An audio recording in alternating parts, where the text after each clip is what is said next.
সারাদিনের ক্লান্তি শেষে রাত্রিবেলা যখন বিছানায় ঘুমাতে যাবেন, বালিশের উপরে মাথাটা রেখে এই চক্ষু দুইটা বন্ধ করুন।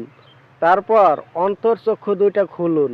আপনার অন্তর চক্ষু দুইটা খুলে দেখেন জীবনে কত মানুষের জানাজায় আপনি শরিক হয়েছেন। জীবনে কত মানুষের লাশ, কত আপনজনের লাশ আপনি কাঁধে নিয়েছেন। জীবনে কত আপনজনের লাশ কাঁধে নিয়ে গোরস্থানে হেঁটে গেছেন। জীবনে কত আপনজনকে আপনি কবরে শুয়েছেন। জীবনে কত মানুষকে আপনি মাটি দিয়েছেন।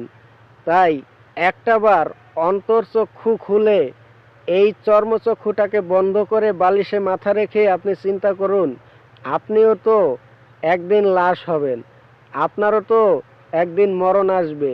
কুল্লু নাফসিন যায়িকাতুল মাউত, প্রত্যেক প্রাণীকেই মরণের স্বাদ গ্রহণ করিতে হবে।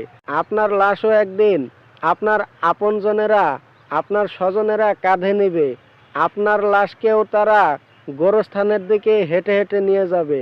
আপনার কবরেও একদিন আপনার আপনজনেরা মাটি দিয়ে আপনাকে বাঁশবাগানে একা একা রেখে চলে আসবে। কথাগুলো একটু স্মরণ করুন।